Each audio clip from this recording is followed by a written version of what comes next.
Hi everyone, it's about 5:50 and this is your closing comment for the day.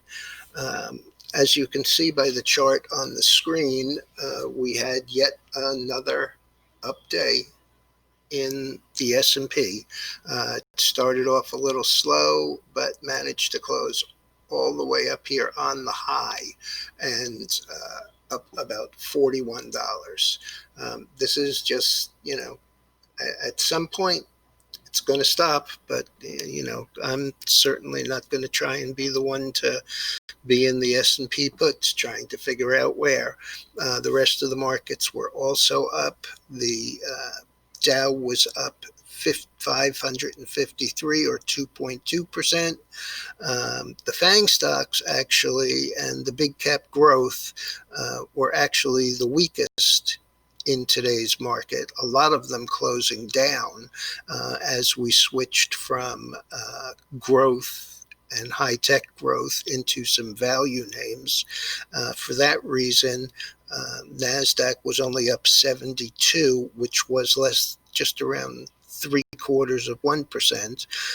The S&P, as I showed you here, is up 44 or 1.48%.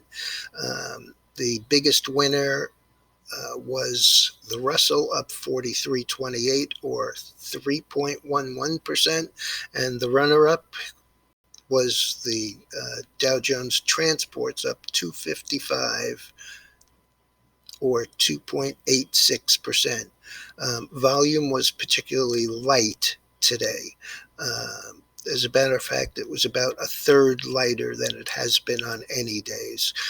But the advanced declines on the NYSE were 3-1, but on the NASDAQ were just under 2-1.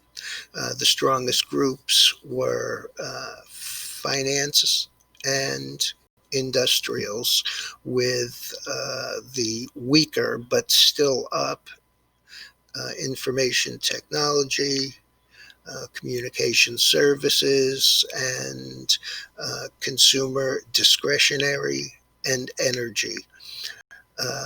It was an interesting day in the futures, and that's why I wanted to show you. You've seen here the S&P. I want to show you what the gold did today, because I actually added back into my gold position in Newmont Mines. The gold came down very hard yesterday. It was down just a shade over $30. But there's a line on this chart, and right here you can see there's an arrow that's been there for almost 4 months.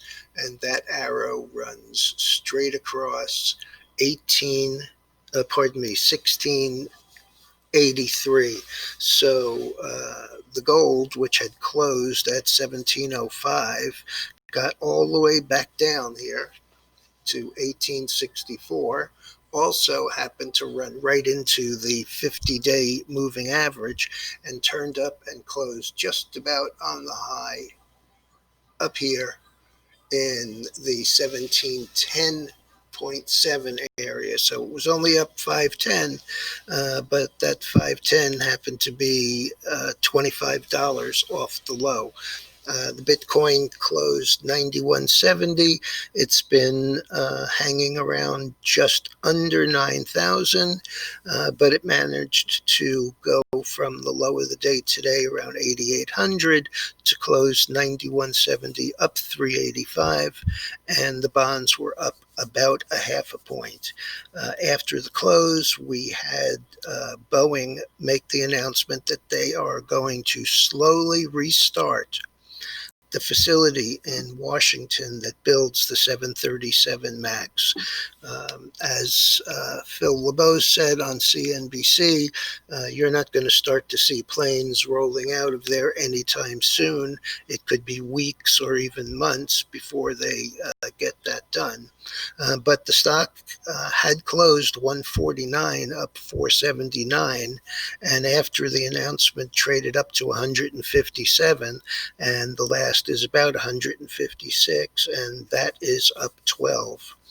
Um, and our legislators uncharacteristically actually got something done today.